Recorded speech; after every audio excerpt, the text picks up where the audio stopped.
transmitindo ao vivo aqui, que aí já, a galera já fica.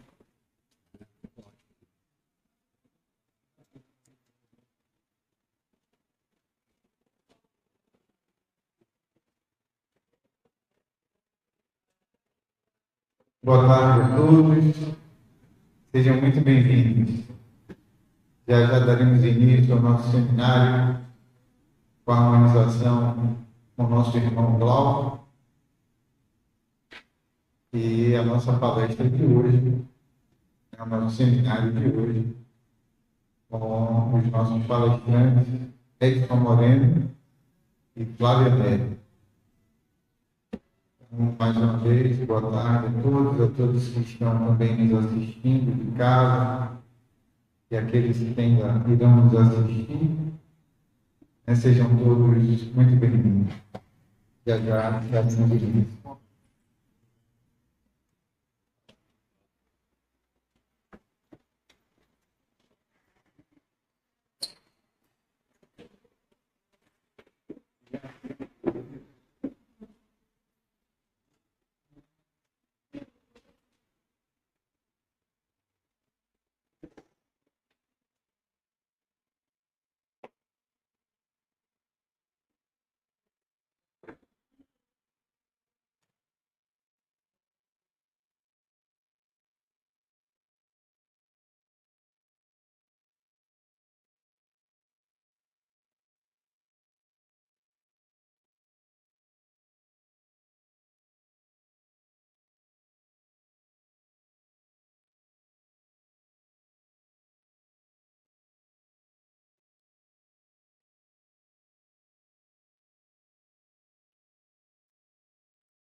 Boa tarde a todos. É sempre uma alegria para nós para iniciarmos um trabalho com um tema muito importante, autoconhecimento e dominação interior.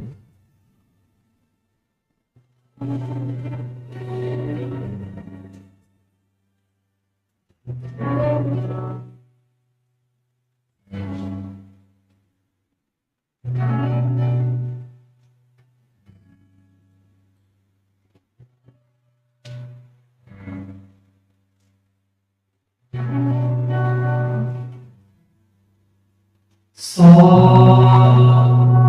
você para minha direção. Tom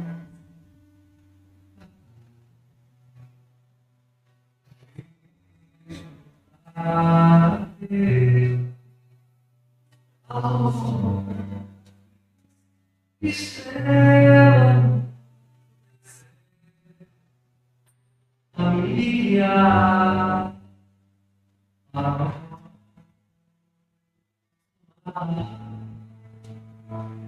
A incerteza um dia eu iria embora.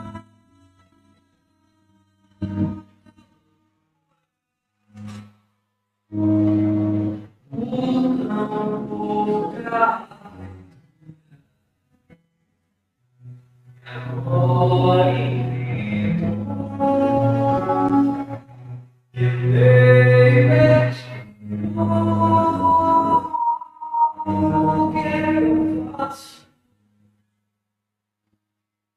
Pra você me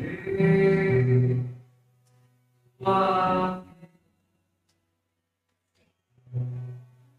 Só você, Jesus.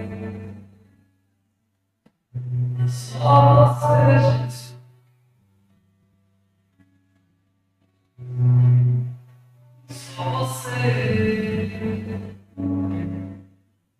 Só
você, Jesus.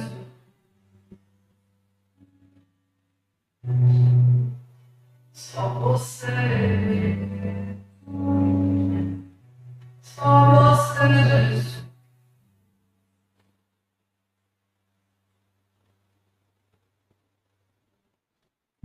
A dor é uma bênção que Deus envia ao seu também. Não vos aflijai, não vão se medo, mas para vencer, a Deus Todo-Poderoso, que vos ama, santo para a glória do céu. Seja paciente, pois na paciência é também caridade. E deveis praticar a lei de caridade, ensinada pelo Cristo. A caridade consiste em dar esmola aos pobres, é a mais fácil. Mas existe uma outra mais penosa, consequentemente, mais meritória, que é de perdoar os que nos socorrem nossos caminhos, para ser instrumento dos nossos sofrimentos. Deus prova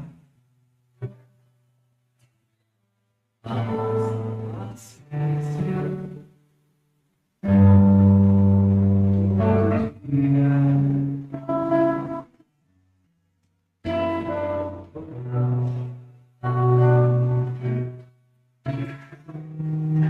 A vida é difícil, bem eu sei. constituir-se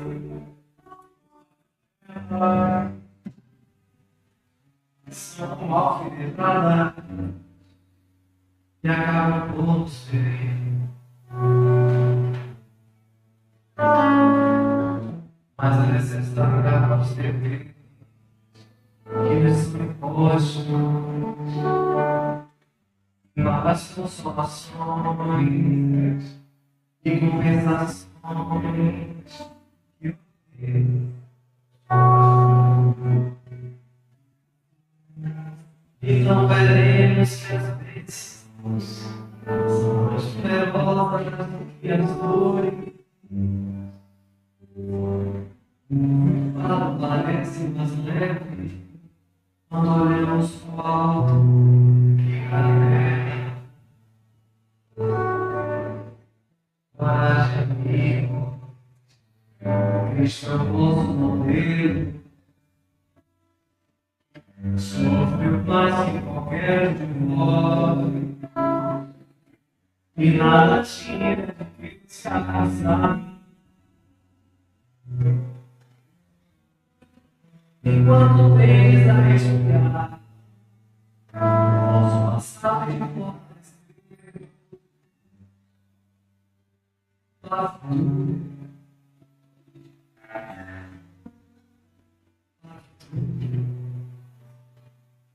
Sede mais paciente, sede mais cristão, e guardai a palavra neste meio do seu coração. Sede mais paciente, sede mais cristão,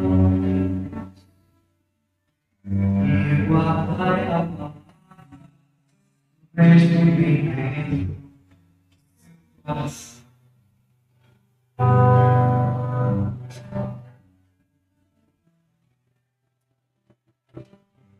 Do seu coração.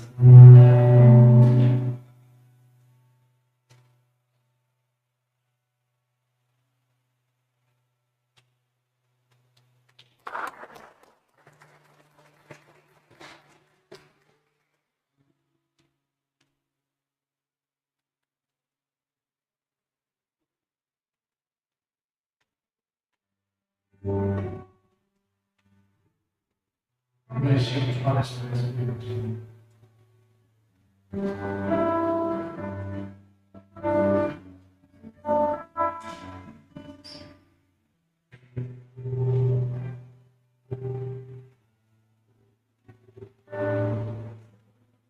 Por tanto amor, por tanta emoção, a vida me fez assim. Trouxe a cruz,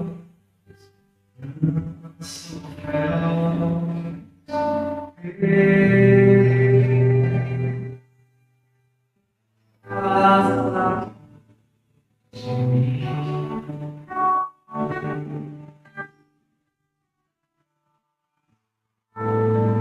Preso a canções, entregue a paixões que nunca tive.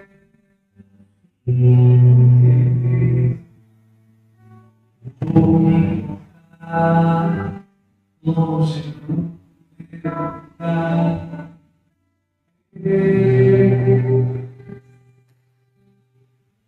Casa de mim.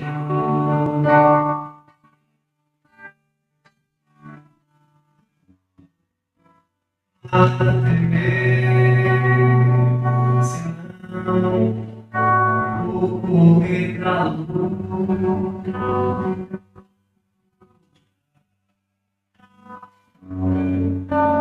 Nada fazer, senão esquecer o meu.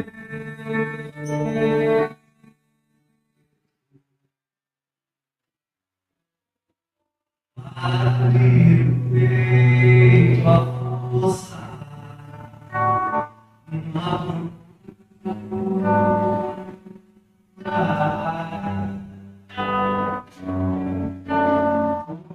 dias da dia, mais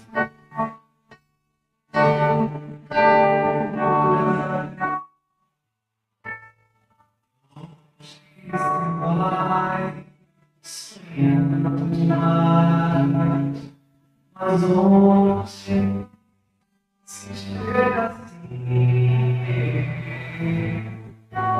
como destruir o que faz sentir.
Sonhando demais, mas onde se chega assim,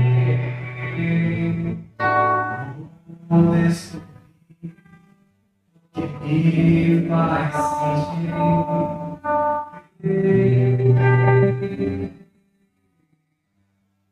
Passa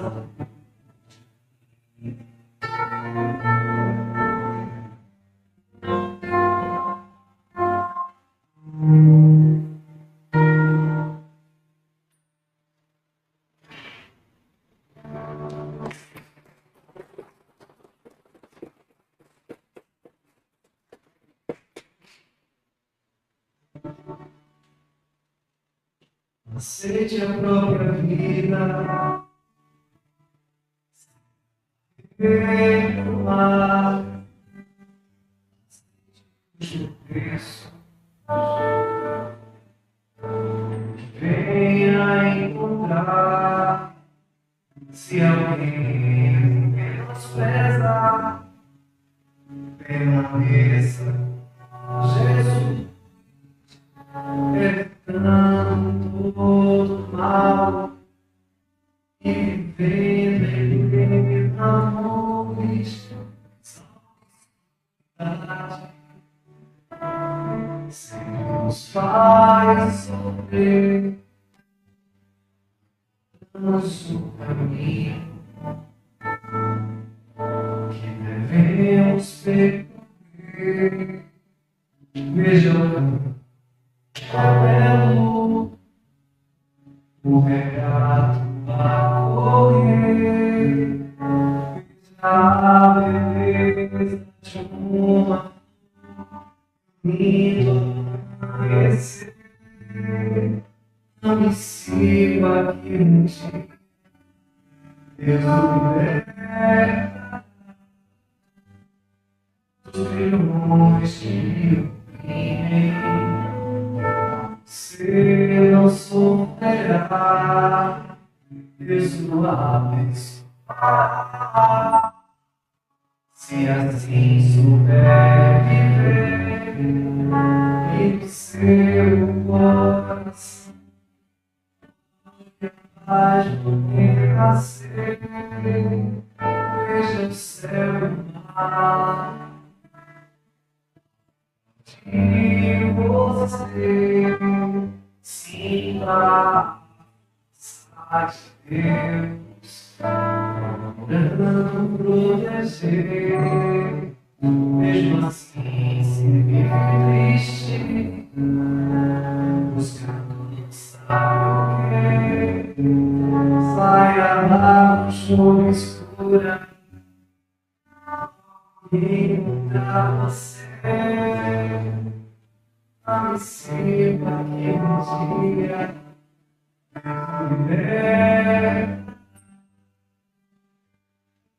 amores que me oprimem, você não sou Deus do abençoar. Se assim souber e o seu coração, o amor e a paz do renascer, não me sirva.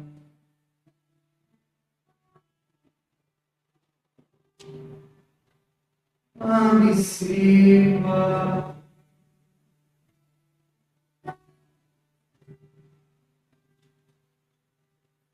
Não me sirva.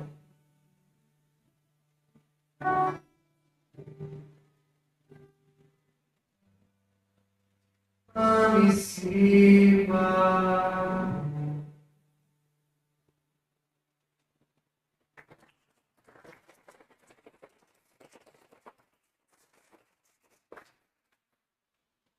Que bom, né?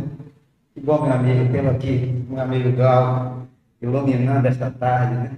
Com as músicas, a iluminação que ele traz, pelas energias saudáveis. Obrigado, meu irmão. Deus continue lhe abençoando e lhe inspirando cada vez mais, né? Hoje nós temos uma tarde festiva, né? Porque vamos ter um seminário e dois amigos nossos que vão trazer mensagens, com certeza, engrandecedoras para todos nós. Nosso amigo Edson já está aqui, Edson Moreno. Então, nós temos dois temas a abordar na tarde de hoje, no seminário, que é autoconhecimento e iluminação interior. Tá? No primeiro momento, nós vamos ter nosso amigo Edson Moreno, falando de autoconhecimento, não é isso, meu irmão? E depois nós vamos ter um intervalo, para podermos fazer um lanche, a lanchonete está funcionando. Vamos ter aí em torno de 20 a 25 minutos. Depois nós vamos trazer o Flávio Nery, que vai falar sobre iluminação interior. Então vai ser uma tarde de muitas reflexões. Eu espero que cada um de nós que aqui já está, os encarnados e os desencarnados, que estão em maior número do que os encarnados, possam todos nós sairmos daqui mais preenchidos, tá? Mais reflexivos sobre o nosso compromisso com a vida, com esta doutrina de amor que nos consola, que nos ampara e nos edifica. Tá? Então, para começarmos, eu vou fazer aqui uma prece, para depois passar a palavra para o nosso amigo Edson, e aí nós começarmos o trabalho da tarde de hoje. Então, vamos aquietar os nossos pensamentos e fazer a inspiração, a nossa autoligação com o Pai de amor, de bondade e sabedoria.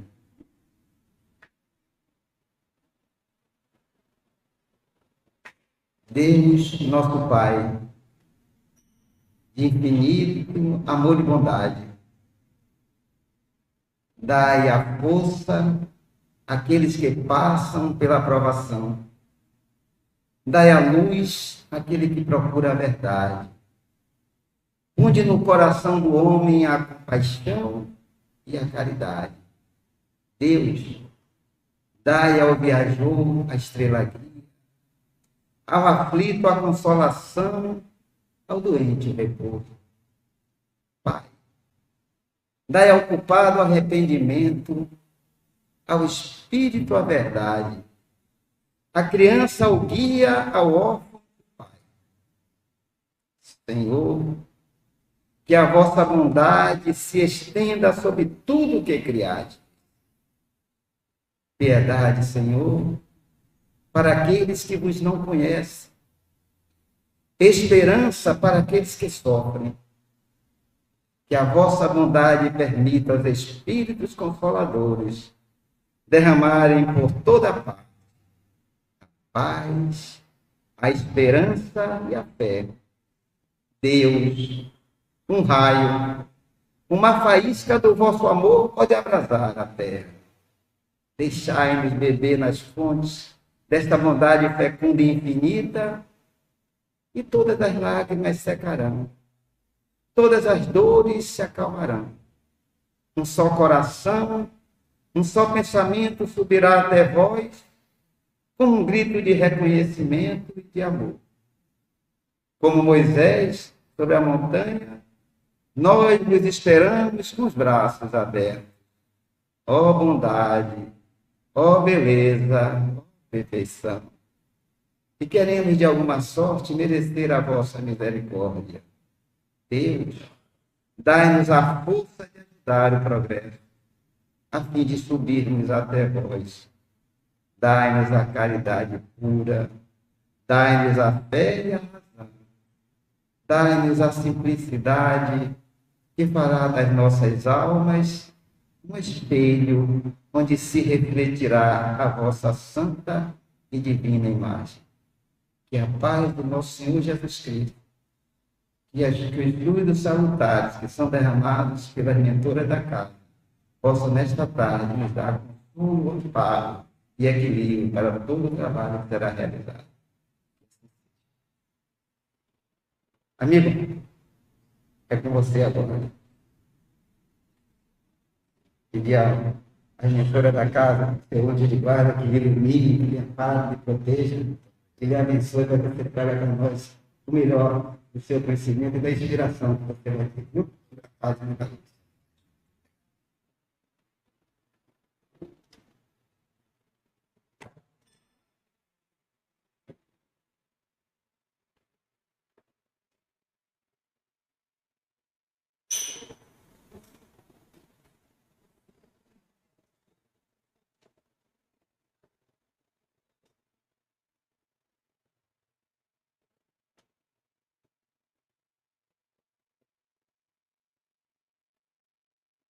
Então, boa tarde a todos.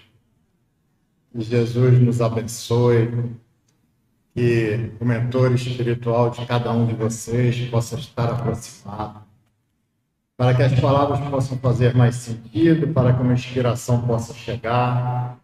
Em primeiro lugar, quero agradecer ao César, Centro Espírita Semeadores do Amor, seu presidente Edísio, na pessoa de quem eu agradeço e confraternizo com todos aqui, agradecendo o convite, agradecendo a confiança, agradecendo a oportunidade de estarmos aqui trabalhando em nome da doutrina espírita, em nome de Jesus Cristo, nosso Senhor. Eu peço a vocês que tenham tolerância com a minha pouca capacidade na elaboração de slides.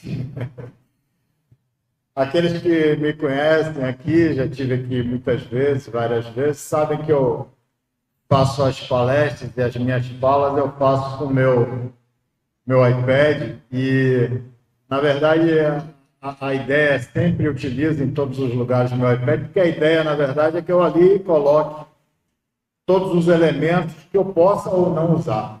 Então, ali eu coloco muitas coisas escritas, muitos elementos. Às vezes eu falo uma coisa só, às vezes eu não falo nada, às vezes eu falo tudo. Então, é mais uma opção de riqueza para que eu possa dali pescar o conteúdo. Então, vocês vão ver os slides com muita coisa escrita, mas não se impressionem. Mas eu achei que era importante trazer, porque tem uma fase do trabalho aqui em que eu vou falar de pensamentos automáticos, mensagens enganosas do cérebro, vou falar das reações habituais, nocivas, vou falar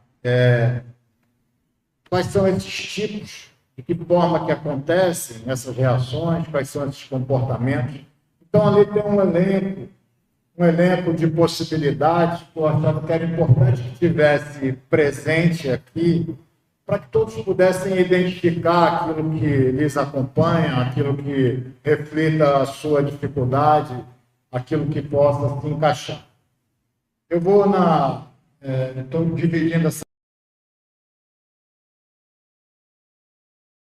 Vou falar basicamente sobre quem nós somos. Para que a gente possa concluir, eu sei que todos vocês sabem quem são, mas a gente vai tentar trazer isso de uma forma mais ampliada. E na segunda parte eu peguei um livro que se chama Você Não É o Seu Cérebro, que vai falar desses pensamentos automáticos, da maneira como a gente reage a eles, vai falar de alguns elementos que são importantes na nossa constituição, o nosso cérebro mesmo, que muitas vezes que é de muito valor, nos trouxe até esse momento em que vivemos, mas que muitas vezes o cérebro nos prega algumas peças, por conta da constituição dele, por conta da maneira como nós com ele nos relacionamos. Então, começando aqui, primeiro que assim, o autoconhecimento demanda um olhar para si mesmo.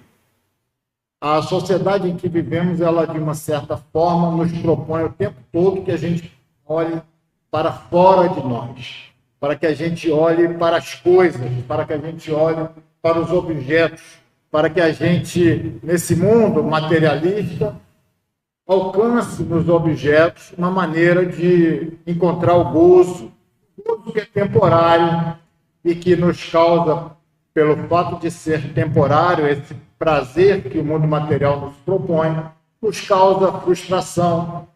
E pelo fato dele ser impermanente, porque tudo que alcançamos de coisas no mundo da matéria, nós perdemos, há perda, e por causa da perda há um medo que nós carregamos e nós nos encontramos no materialismo, de uma certa maneira, perdidos. Então, olhar para si mesmo, esse olhar para aquilo que nós somos, qual é a nossa identidade, e a nossa identidade também com o outro, porque o outro para nós ele representa um espelho. Essa nossa identidade com o outro nos proporciona uma identidade ainda maior, uma identidade com a própria humanidade, nos proporciona um sentimento de pertencimento, nos proporciona a empatia e permite que a gente possa fazer um encontro interior, um encontro com aquilo que seja felicidade real, que não é transitória, e felicidade real, que também não é temporária. Bom, então, há um modo para isso, que é o desenvolvimento de virtudes. E aí a gente vai lá na doutrina espírita, a gente vai encontrar uma questão muito famosa, muito comentada, todo mundo sempre nos fala dessa questão, a 919, que pergunta qual é o meio mais prático e eficaz que tem o homem de se melhorar nessa vida e de resistir ao arrastamento do mal. E a resposta é: um sábio da antiguidade vos disse, conhece-te a ti mesmo. Ocorre que, de uma certa maneira, todo um folclore, na verdade, pensamos que Sócrates é quem disse conhece a ti mesmo. Não foi ele quem disse, era uma frase que estava gravada no Templo de Delfos, junto com essa frase, tinha outras frases, domine a si mesmo, nada em excesso, existiam outras frases, mas essa frase foi emblemática, e é emblemática para Sócrates, porque Sócrates foi, de uma certa maneira, quem levou essa frase, esse conhece a ti mesmo, ao extremo. Santo Agostinho, nessa questão 919, vai nos ensinar a conhecermos através de um exame de consciência, conhecermos enquanto pessoa, como é que eu reajo às situações, como que eu trato as pessoas, tratei bem, tratei mal, há algo que eu possa me censurar por ter feito isso. Então, essa é a maneira que esse autoconhecimento que Santo Agostinho, na questão 919, nos propõe. Mas Sócrates, o que significava para Sócrates o conhece-te a ti mesmo? Alguém sabe me dizer? Sem ler. Se ler, não vale mais. Então, conhece a ti mesmo para Sócrates, na verdade, se a gente for perguntar, se a gente for ler, se a gente vai tentar buscar uma resposta para isso, o que significava para Sócrates, conhece a ti mesmo, vai se dizer que o homem deveria conhecer a si mesmo, que Sócrates ensinava virtudes e que ele utilizava o método maêutico, de que todas as coisas estão dentro de nós mesmos, e ele fazia perguntas, e as pessoas iam encontrando, a partir dessas perguntas, iam aprendendo a conhecer as virtudes que estavam em si. Então, o que Sócrates queria dizer com essa frase, conhece a ti mesmo? Alguém quer dizer?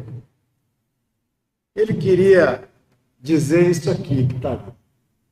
O homem se serve do próprio corpo como um instrumento. Isso significa que são coisas diferentes. O que o homem é e o instrumento do homem, que é o corpo. Então, o conhece a ti mesmo de Sócrates era exatamente uma proposta para que pudéssemos conhecer quem nós somos. Conhecer que nós não só mais objetivo do que uma pura reflexão. Sócrates queria que soubéssemos quem nós somos. Nós somos aquilo que utiliza o nosso corpo. Nós somos aquele ser que se utiliza do nosso corpo. Então ele pergunta o que é o homem. Não se poderá responder que o homem é o seu corpo. Então ele já está respondendo para nós que o homem não é o seu corpo, mas sim aquilo que se serve do seu corpo. O que se serve do corpo? Isso, para Sócrates ele chamava de a alma, a psique. Então, a proposta de Sócrates, que vai levá-lo à morte, que vai levá-lo a ser acusado, não era um discurso vazio, tinha como objeto essa pergunta: conhece a ti mesmo. Quem você é? Você é a sua alma, você não é o seu corpo. E a proposta de Sócrates é que você, descobrindo que você não era só seu corpo, que você era sua alma, você não deveria viver em busca de riquezas, em busca de coisas, porque o próprio corpo era para nós uma coisa que nos pertencia. E você deveria viver em busca de enriquecer a tua psique, a tua alma. A psique, a alma, a inteligência, para Sócrates, é aquilo que se serve do corpo. De sorte que a conclusão é inevitável. A alma nos ordena a conhecer quem comanda, quem nos comanda. Conhece-te a ti mesmo. Esse era o objetivo desse discurso de Sócrates. Ele... Acho que pulei. Então, tanto que ele diz lá na apologia, a apologia é a defesa que ele faz quando ele está sendo acusado de ser infiel aos deuses e de corromper a juventude, porque ele corrompia a juventude porque ele estava querendo ensinar a juventude que ela deveria trabalhar para aqueles valores que eram os valores da virtude, da virtude da alma, e não do corpo. A virtude da alma e não os valores da sociedade. Então, ele queria que as pessoas aprendessem sobre justiça, sobre coragem, sobre temperança, sobre piedade. Esses eram os valores. E ele vai ser acusado, e ele, para se defender, ele vai dizer: eu creio que não haja aqui na cidade bem maior do que esse que eu faço a vocês, a serviço do meu Deus. Ele dizia que aquilo que ele fazia foi o Deus dele quem lhe inspirou, que lhe ordenou para que ele fizesse aquilo. Não é o daimon, porque ele também falava do daimon dele, que era um espírito. Mas o daimon dele, na visão de Sócrates, não era quem lhe ordenava, era quem lhe proibia. O daimon dele, aquele espírito que lhe auxiliava, não lhe dizia para fazer as coisas, somente lhe dizia para que não fizesse certas coisas. Mas o Deus que ele considerava ordem divina que ele recebia era a partir de sonhos, a partir de intuições. Seria aquilo que o Deus tinha lhe ordenado fazer, que era ensinar as pessoas ali naquela cidade. E aí ele vai dizer: eu não ando fazendo aqui outra coisa a não ser persuadir a vocês de que não deveis cuidar dos vossos corpos, nem das suas riquezas, mas com muito maior empenho da sua alma. Então a gente Se a gente não se aprofundar, a gente não vai ver isso em lugar nenhum. A própria inteligência artificial, eu estava fazendo um questionamento à inteligência artificial, dessa vez o Gemini do Google, eu perguntei sobre isso. Ele disse várias coisas, maêutica, Sócrates ensinava virtudes, tudo isso. Eu falei, não, mas espera aí. A questão básica de Sócrates era ensinar que nós temos uma alma. A questão básica de Sócrates é que nós deveríamos ter cuidado com a nossa alma. A inteligência artificial ela é honesta. Ela não nos diz tudo, porque ela tem algum viés, mas ela sabe quando ela precisa dizer. Aí ela diz, você tem razão.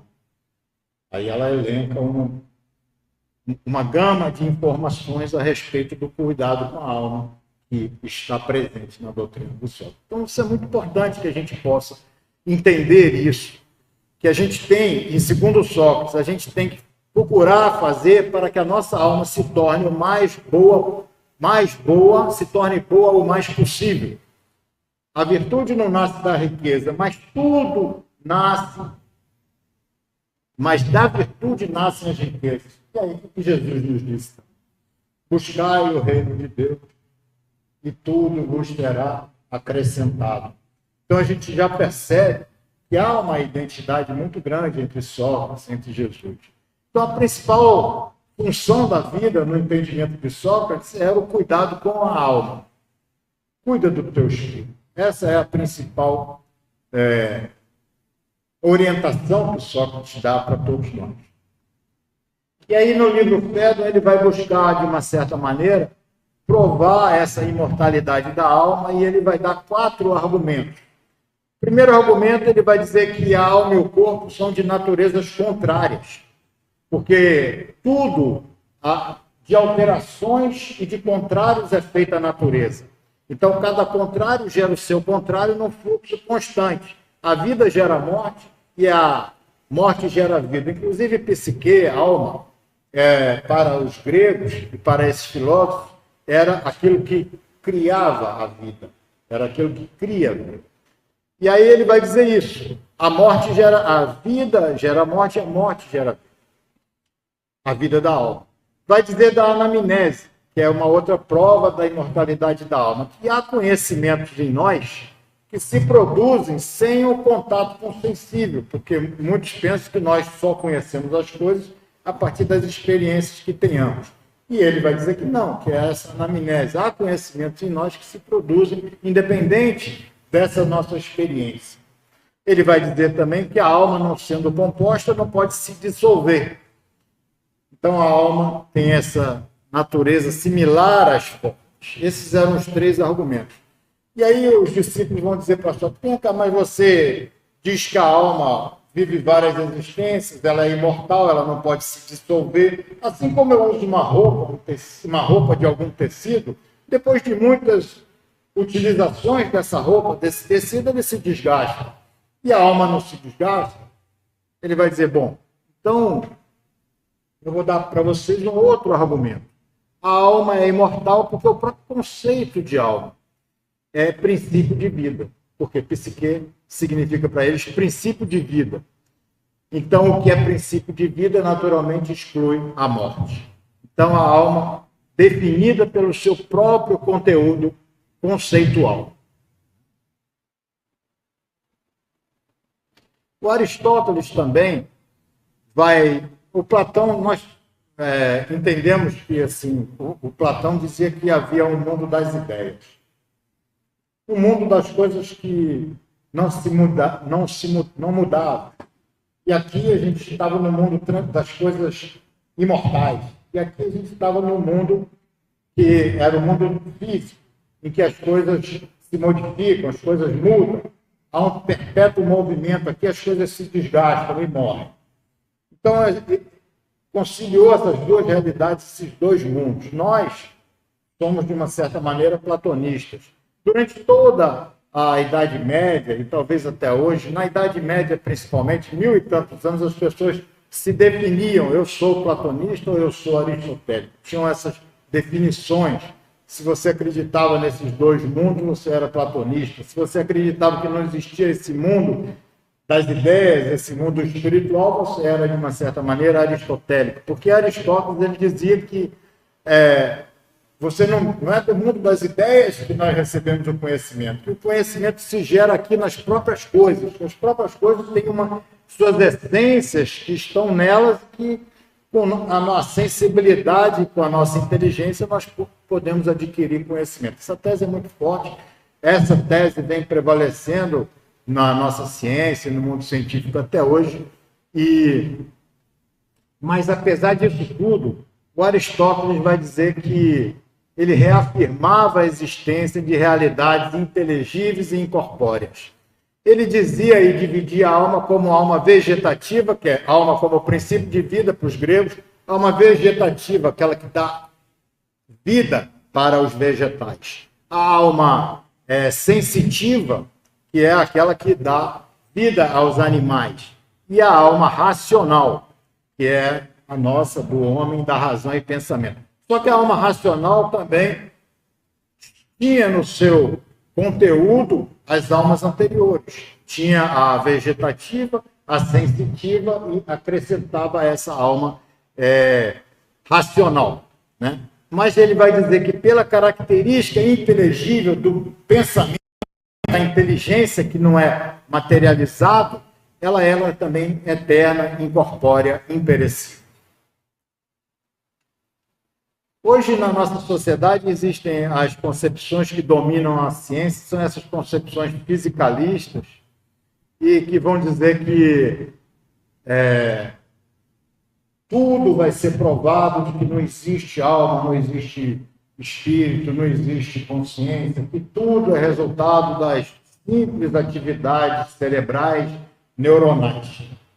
Isso vai ser a explicação. Só que há 300 anos, se chama materialismo promissório, porque ele vem prometendo estabelecer essas verdades e provar essas coisas há 300 anos. Então, esse materialismo promissório que propõe uma explicação há 300 anos, mas até hoje não consegue entregar, né? Dizer que a consciência é produto da atividade cerebral, alegar que há provas contundentes de que o cérebro que gera a mente, só que não conseguem entregar isso, não conseguem deixar isso explicado. A própria memória, até hoje, nenhum pesquisador conseguiu descobrir onde que a memória está localizada no cérebro. Porque quando você traz para a tua mente, para o teu cérebro, a memória de algum fato que ocorreu no teu passado, simplesmente não nas ressonâncias magnéticas que colocam as pessoas e orientam a pensar em algum fato, alguma coisa que tenha ocorrido, não é uma área específica do cérebro que vai mostrar atividade, mas são diversas áreas. Mostra uma atividade que vem daqui, outra de lá, são diversas atividades de áreas distintas do cérebro que se juntam na hora que você está pensando em algum tipo de situação que você tenha vivido no passado. Então, significa que a memória não está ali naquele equipamento cerebral, a memória é extracerebral. Até porque, tão claro para nós que é extracerebral, até porque se você fizer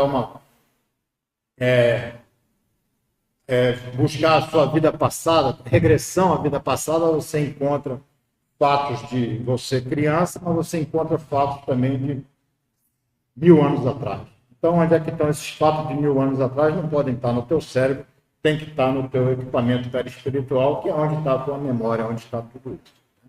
O cérebro ele funciona assim como sendo um filtro, como sendo uma válvula redutora, que, como se fosse um prisma, que chega naquele prisma a luz e aquela luz, de uma certa maneira, vai se modificar, né? O cérebro como um receptor de TV. Na TV você não tem um programa, você não tem as coisas. Ele é o nosso cérebro, é um receptor de TV que as coisas vêm de lá e ele simplesmente transforma aquilo naquilo que a gente percebe, né? O cérebro filtra a nossa realidade material, mas também, da mesma maneira que o cérebro filtra a nossa realidade material, a gente vai ver o cérebro um pouco mais na frente, o cérebro filtra toda essa nossa realidade material. É tão interessante isso, que eu já quero antecipar o que está lá na frente, que assim, só da nossa retina, só da nossa visão, eu estou percebendo tantas coisas estão sendo percebidas pela minha visão, estão sendo jogadas para o meu subconsciente, que a quantidade de dados que o meu cérebro lança para o meu subconsciente, através da minha retina, através da minha visão, aproximadamente 9 milhões de bits de computação por segundo. Enquanto que o meu aspecto consciente só consegue lidar com 50 bits por segundo. Então, olha quanto que o cérebro vai absorvendo de informações, 9 milhões de bits por segundo sendo lançado por inconsciente. Então, o cérebro é esse equipamento. Mas o cérebro também, de uma certa maneira, filtra a nossa realidade espiritual também. É muito interessante porque negam a espiritualidade, o mundo espiritual, mas muitos cientistas buscam, de uma certa maneira, acessar a espiritualidade. Para isso, esse Stanislav Grof, ele tem discípulos, eu creio que ele já é desencarnado, mas deixou discípulos, deixou toda uma teoria que é importante do ponto de vista da ciência, do ponto de vista da psicologia, e ele tem seguidores dele que eles utilizam drogas psicodélicas, em especial LSD, com LSD, a pessoa num ambiente controlado, com médicos, enfermeiros, a pessoa utilizar o LSD para que ela possa, a partir do LSD, acessar um estado mais profundo de consciência. Então, vão acessando o mundo espiritual através de drogas. O próprio Gabor Maté, que tem uma teoria, uma tese de que a doença é resultado de traumas de infância, e que toda doença que nós manifestamos é resultado de um trauma de infância, é resultado de estresse mais isolamento. É uma teoria muito interessante. Gabor Maté é uma pessoa assim, que vale a pena ver tudo que ele fala, mas o próprio Gabor Maté vai dizer que a utilização da ayahuasca auxiliou para que ele pudesse perceber uma realidade espiritual, o acesso ao mundo espiritual. Então você vê que às vezes as pessoas acessam o mundo espiritual, os cientistas, utilizando desses estados em comum de consciência. Nós não precisamos. Aqui na mediúnica todo mundo acessa o mundo espiritual com facilidade. Joana de Anjos vai dizer para a gente que a nossa existência física constitui uma bênção de alta relevância, que proporciona ao espírito o desenvolvimento de faculdades intelecto-morais que jazem nele como herança transcendente do arquétipo representativo do velho sábio. Ou seja, a reencarnação nós vamos trazer no nosso subconsciente aquele arquétipo do velho sábio que vai trazer para nós muitas informações e vai facilitar para nós o desenvolvimento intelecto-moral. Mas vai dizer também que o renascimento no corpo, numa nova jornada, representa uma oportunidade especial para a liberação da sombra.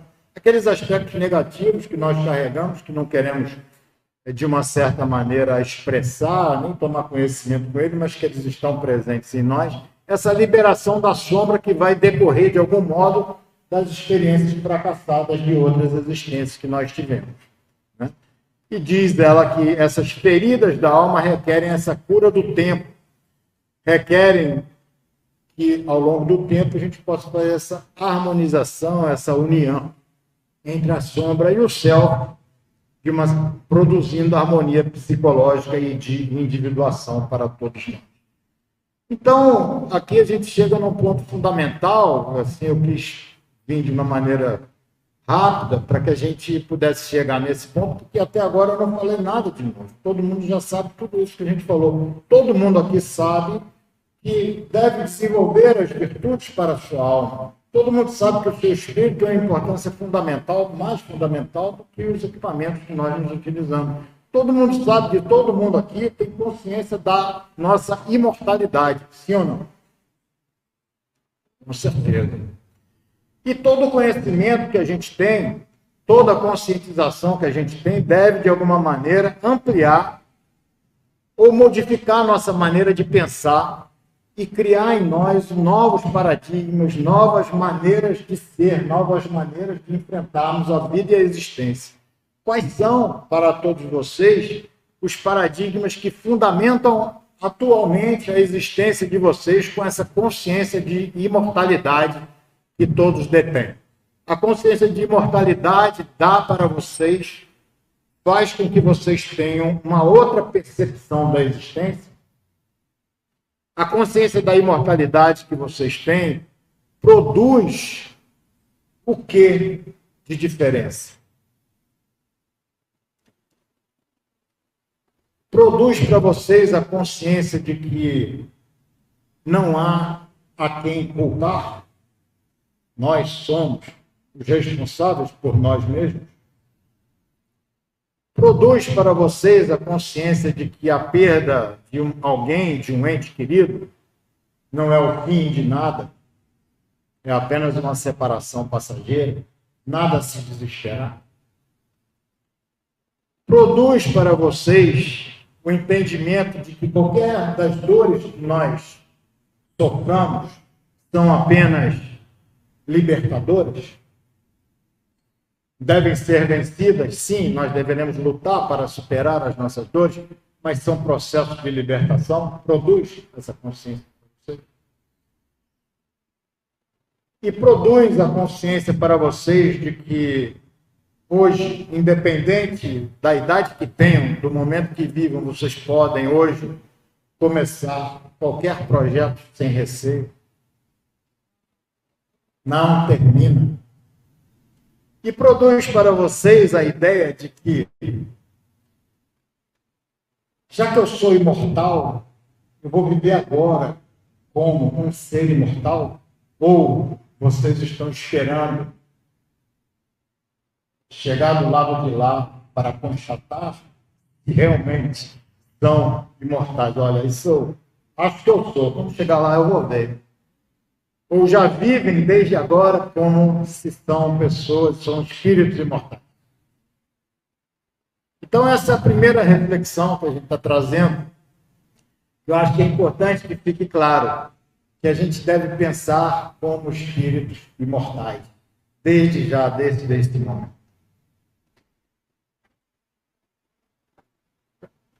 Um dos objetivos, vamos passar para o segundo momento aqui da disse que era interativo, se alguém quiser falar. Fiquem à vontade. O segundo momento é o seguinte, que entre essas possibilidades de autoconhecimento está essa identificação de pensamentos distorcidos que a gente leva, essa identificação também dos hábitos e das reações automáticas que nós temos na nossa existência. Então eu peguei esse livro, Você Não É o Seu Cérebro, ali o Jefferson e Rebecca Glad, e eu peguei esse livro que fala muito sobre esses pensamentos automáticos, fala muito sobre essas reações, e eu achei muito interessante. Eu vi várias informações diferentes e eu achei que essa era muito interessante de trazer. Você já se percebeu fazendo coisas, às vezes, que não desejaria? O que ocorre é que, muitas vezes, o seu cérebro assume o controle dos seus pensamentos, ataca a sua autoestima, questiona as suas habilidades e tenta ditar as suas ações. Porque surgem no nosso cérebro mensagens enganosas.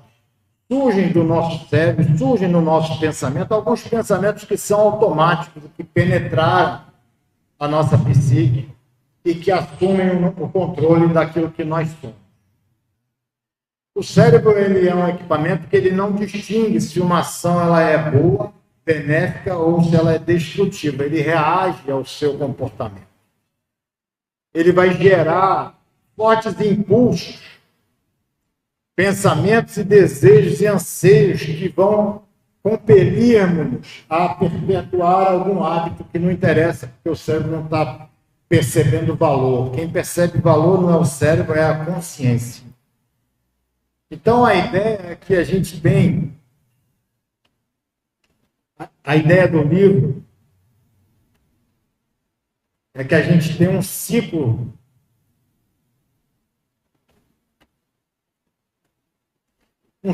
de mensagens enganosas que nós recebemos, pensamentos automáticos que nós recebemos do nosso cérebro. E a partir desses pensamentos automáticos, dessas mensagens enganosas do nosso cérebro, que são pensamentos, anseios, desejos, nós então passamos a ter sensações físicas e emocionais desconfortáveis. E passamos então, num terceiro momento dessa reação, a ter, em reação a essas sensações desconfortáveis, reações nocivas habituais. Então é um ciclo que começa com mensagens enganosas, é uma mensagem enganosa, um pensamento automático que vai lhe sufocar, que vai fazer com que você experimente algum tipo de angústia ou desconforto com aquele pensamento.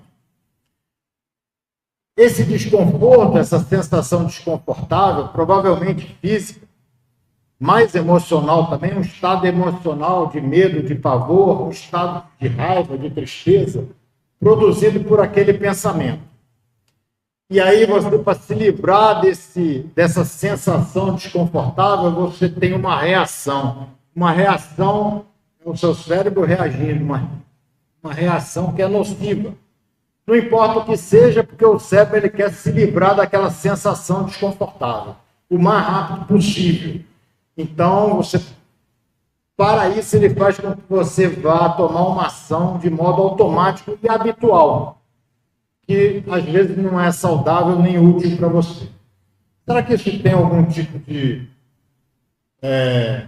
lógica? Será que isso tem algum tipo de coerência? Isso está colocado no livro?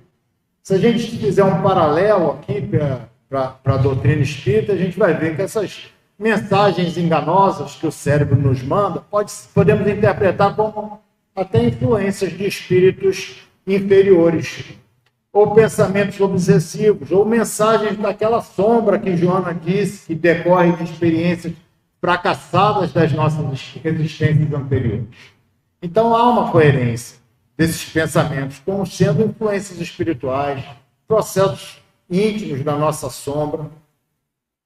E as sensações físicas e emocionais desconfortáveis, também na doutrina a gente vai encontrar que esses reflexos de pensamentos, eles acontecem no nosso perispírito e, consequentemente, no nosso corpo físico. Sensações de ansiedade, medo, tristeza, que podem ter causas, tanto causas quanto consequências de influências espirituais, alterações psicossomáticas. Então, há uma coerência. E as reações a essas sensações desconfortáveis, as reações nocivas, são hábitos que os instintos instalaram no nosso desenvolvimento, formando padrões, um automatismo que nós muitas vezes formamos sem uma devida reflexão. Então tem coerência, né? Tem coerência. Então, basicamente, eu trouxe para que a gente possa ver o que são esses pensamentos falsos, o que são esses pensamentos automáticos, para que vocês possam ver se alguém tem algum tipo de pensamento desse tipo. Eu não sou bom o suficiente. Eu não devia ter feito isso. Eu devia ter feito aquilo. Eu sou uma pessoa doente. Eu sou uma pessoa má. Não sou tão bom quanto fulano. Não tem importância. Todos os outros são mais importantes do que eu. Eu sou rejeitado. Tem algo de errado comigo. Ninguém gosta de mim. Não sou digno de amor. Eu não mereço ser feliz. Eu não estou fazendo as coisas certas. Todo mundo está, eu não. Então, são pensamentos que muitas vezes afluem do cérebro na nossa percepção, e eu acho que todos passam por isso muitas vezes, que vão produzir sensações desconfortáveis para nós, tipo ansiedade, frio na barriga, coração acelerado, uma raiva, uma tristeza, uma depressão, uma sensação de medo, intimidação, uma sensação de desamparo. Aquele pensamento produz isso. E as reações nocivas, como a gente está naquela situação aqui, uma situação que nós estamos nos sentindo muito desconfortáveis, nós precisamos reagir a esse desconforto. Então, nós reagimos, às vezes, de forma automática. Aquele hábito que já está instalado no nosso ser. Então, o que as pessoas fazem? Uso de drogas, ou então fazem compras, saem para gastar o dinheiro que não tem, desperdiça o tempo com coisas que não precisam, briga, discute, excesso de comida, evita pessoas e lugares, come coisas que não faz bem. Então essas são as reações. Deu para entender mais ou menos esse ciclo? Vamos tentar entender ele aqui melhor. Primeiro, a pessoa é tomada por um pensamento falso ou negativo, do tipo, você não é bom o suficiente, você não é fisicamente perfeito, você não é bonito. E aí, apesar daquilo não ser verdade, a pessoa toma aquilo como verdade, assume como aquilo sendo uma realidade. Então, ela é levada, por assumir aquilo como uma realidade, a uma intensa sensação de desconforto. De ser, às vezes, insuportável estar ali na própria pele, sentindo-se mal física e emocionalmente. E aí, tudo que ela deseja é se livrar daquele desconforto de qualquer maneira, da forma mais rápida possível. E aí ela cede à vazão de comportamentos doentios. Sai para fazer compras, vai para o shopping e estoura o cartão. Mas dá uma sensação que ela estourou o cartão, fez as compras, mas acalmou. Saiu daquele desconforto, deu uma tranquilizada, se sentiu aliviada. Então, uma reação automática, de uma certa maneira, aquele hábito se instala. Porque para o cérebro, você saiu de uma situação de desconforto. Você se aliviou. Então, esse alívio momentâneo não passa disso, é só um alívio momentâneo. Por quê? Porque depois vem a conta do cartão e é pior ainda. Então, é um ciclo, onde isso é um fenômeno universal. Ele se aplica a todos nós, todas essas mensagens negativas, enganosas, pensamentos negativos recebidos, independente de qual seja o disparador deles, vai produzir uma sensação de desconforto e vai produzir, consequentemente, uma reação de nossa parte. Você vai para a casa de um parente, vai para a casa de sua sogra no final de semana, aí você chega lá e fala, ninguém gosta de mim aqui. Você dá aquele pensamento, ninguém gosta de mim, ninguém gosta de mim. Não é meu caso. E aí você, ninguém gosta de mim, ninguém gosta. Aí aquele pensamento já começa a lhe dar uma sensação de desconforto. E aí, lá no passado, não tinha internet, a sensação de desconforto, quando ia para a casa da sogra, dormia 23 horas no dia, para evitar o contato com as pessoas. Hoje que tem internet, passa o tempo todo no celular, para evitar a interação. É o hábito que você vai, de uma certa maneira, criar, estabelecer para que você possa... Uma das maneiras de você fugir é evitar aquele contato. Então, esses pensamentos negativos, eles nos afluem e você pode perceber ele que claramente são aqueles que você mantém para você, aquelas coisas que você automaticamente diz para você mesmo, mas que não são verdade. Não são verdade. E que os outros nem devem imaginar que isso passa pela sua cabeça. Então, a pessoa, às vezes, acha que ela não é capaz o suficiente. Ela não consegue aprender como gostaria de aprender. Só que ela passa em todas as provas que faz. Ela tira notas boas, mas ela acha que não é capaz. Ninguém suspeita, mas aquilo está lá vibrando na mente dela. Então, esses pensamentos. E aí a gente vai falar um pouco sobre cérebro e mente, porque assim, o que o cérebro? O cérebro processa os dados. Ele apresenta a informação para a nossa consciência. Ele capta essas informações do meio ambiente, né? Todas as sensações corporais, processa tudo de modo automático e rotineiro. É rotina, meu cérebro aqui está processando tudo. Levantou lá atrás, eu estou percebendo. Fez tudo, eu estou percebendo, às vezes de maneira inconsciente, né? E o cérebro passivo, ele não vai levar em consideração nada baseado em valores, porque ele é uma coisa automatizada. Ele quer luta ou fuga. Ele tende a agir de modo automático para garantir a sobrevivência momentânea e nos dar uma sensação de segurança. Então, nós precisamos dessas ações rápidas do cérebro para sobreviver a uma situação de perigo, ser atacado, a um risco de um acidente de carro. Nós precisamos que o cérebro responda rapidamente. Essa resposta de luta ou fuga foi o que assegurou nossa sobrevivência até aqui, que tem dado muito certo. Né? Mas, aí agora a gente começa a pensar. Mas é a consciência que tem a habilidade de determinar se você quer focar nessa informação que vem do cérebro ou em outra coisa. Então, se você não trouxer nada para sua consciência, você nunca vai focar em outra coisa. Você vai estar sempre dentro desse processo de automatização que o cérebro lhe propõe. Reações habituais, aquilo que você faz de modo automático, sem perceber.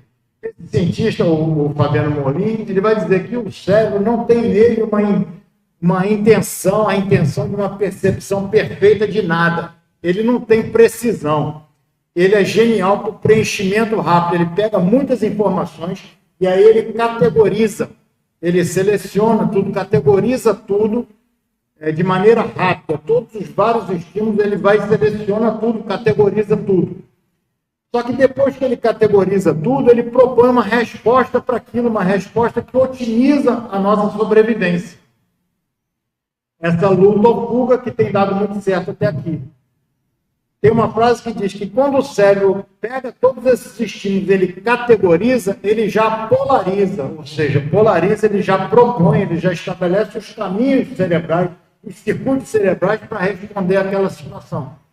Então ele já, de uma certa maneira, o cérebro categoriza e polariza, ele já restringe alguns comandos, algumas atitudes, alguns pensamentos, já restringe alguma fisiologia corporal, para readequar-se a uma nova polaridade, a uma nova situação de luta ou fuga que ele vai ter que responder.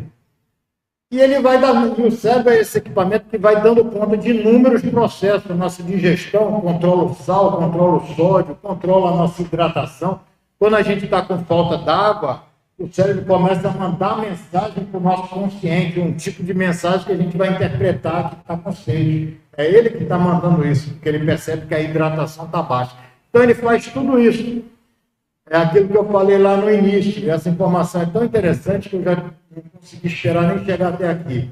Só a nossa visão leva para a nossa inconsciência 9 milhões de bits por segundo. Só que está provado que a nossa consciência não consegue lidar com mais do que 50 bits por segundo. Mas é importante equilibrar a energia eficiente e as ações rápidas do cérebro, que garantam a nossa sobrevivência, há uma visão de longo prazo, considerando as decisões oriundas da mente. O que a gente precisa fazer? Porque normalmente a gente está envolvido nesse processo rápido e a gente está seguindo o impulso, está querendo apenas esse alívio momentâneo, um prazer momentâneo, instantâneo, mesmo que tenha que pagar as dores futuras.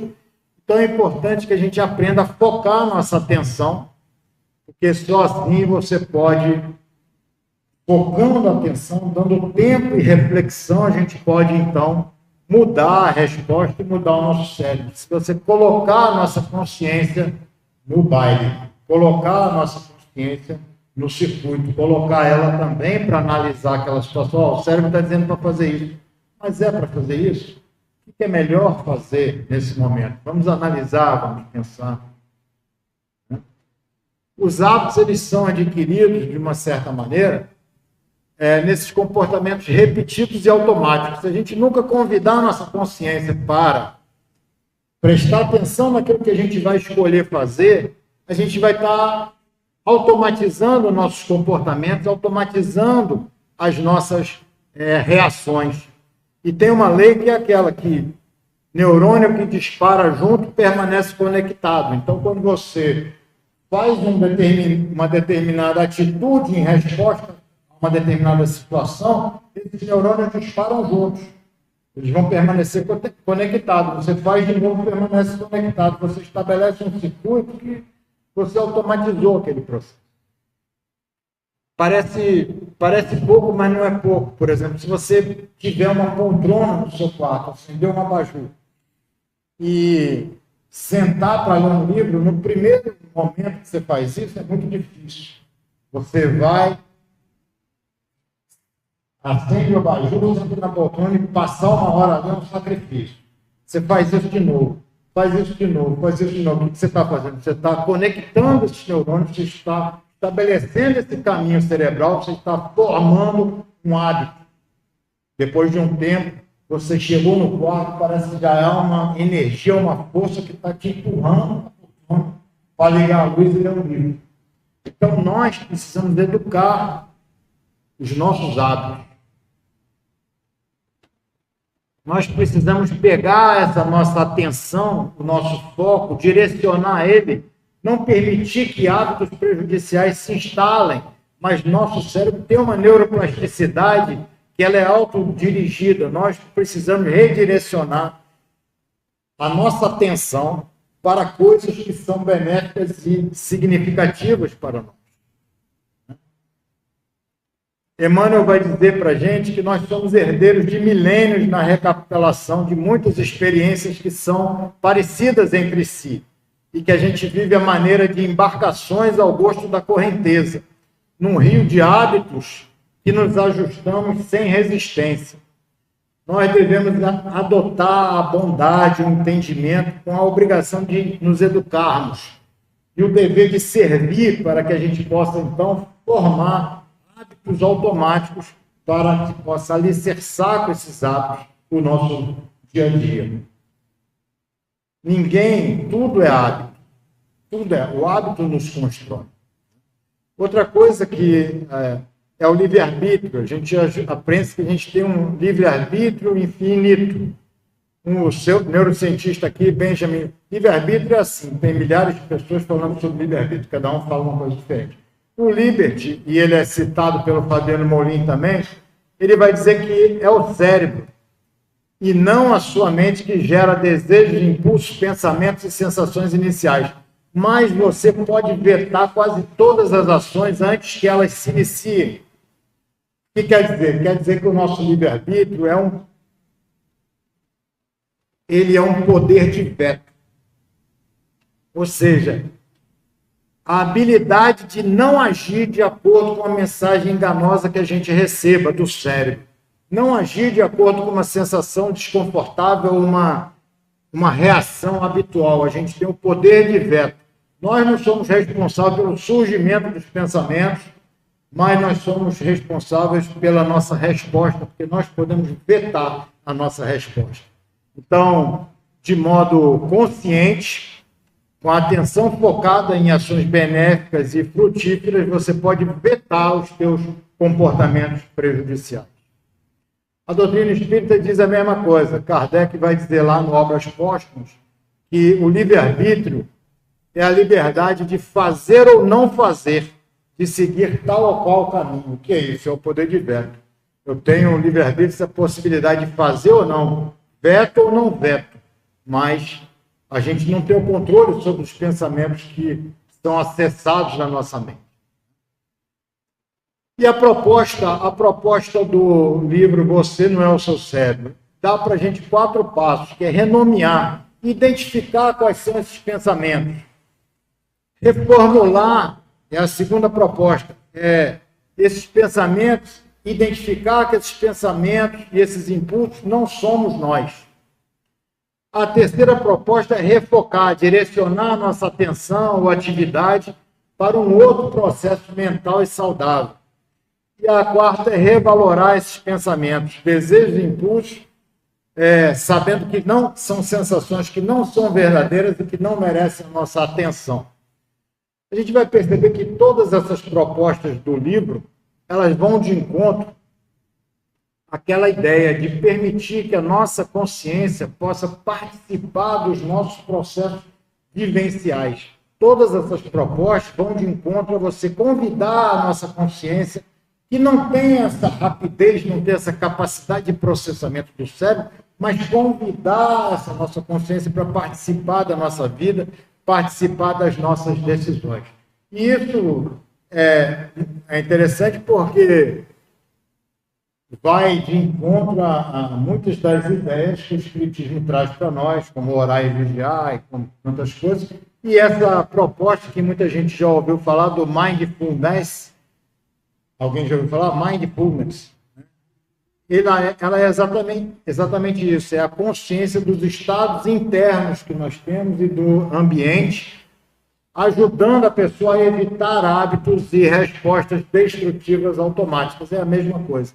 Então, todo mundo está falando a mesma coisa, que é trazer a nossa consciência para o processo, é trazer o nosso raciocínio. Nós que vivemos a fé raciocinada, trazer o nosso raciocínio para o processo, ou seja, nós não somos definidos pelos pensamentos que passam pela nossa cabeça. A mente e o cérebro são entidades distintas. A mente escolhe aquilo que foca a atenção, se você permitir, né? Você tem o poder de definir aquilo que você quer a cada momento, né? Você pode escolher, na hora que você coloca a sua mente para trabalhar, você pode escolher a sua atitude em qualquer situação da sua vida. Eu vou fechar aqui a fala com essa passagem, a passagem do meio, o buraco, que foi extraída desse livro de James Rollins. A passagem do meio, ela é um autor anônimo e que vai falar para a gente sobre uma autobiografia em 5 capítulos curtos. Primeiro capítulo: caminho pela rua, há um buraco fundo na calçada, eu caio dentro dele, estou perdido, estou indefeso, não é minha culpa, é preciso uma eternidade para conseguir sair. Segundo ato: caminho pela mesma rua, há um buraco fundo na calçada, finjo que não vejo, caio dentro dele de novo, não consigo acreditar que estou nesse mesmo lugar, mas não é minha culpa. Ainda é preciso um longo tempo para conseguir sair. Somos nós, com os nossos pensamentos automáticos, com as nossas reações automáticas, os nossos hábitos prejudiciais, que a gente não é nossa culpa. Nós vamos automatizando a nossa vida, a nossa existência. Terceiro ato: caminho pela mesma rua, há um buraco fundo na calçada. Vejo que ele está lá. Ainda caio dentro dele. É um hábito. Mas meus olhos estão abertos. Eu sei onde estou, é minha culpa. Saio imediatamente. O objetivo da fala é, basicamente, para que a gente possa saber que os nossos atos é nossa culpa. É nossa responsabilidade, que nós devemos estabelecer hábitos melhores para a nossa vida. Quarto ato: caminho pela mesma rua, há um buraco fundo na calçada. Dou a volta ao redor dele. Estabeleci novos hábitos para a minha vida, para a minha existência. Analisei conscientemente. Eu sei que se eu caísse, era minha culpa. Eu tenho a opção de mudar os meus hábitos e a minha vida. Quinto ato: caminho por outra rua. Muito obrigado a todos. Que Deus abençoe.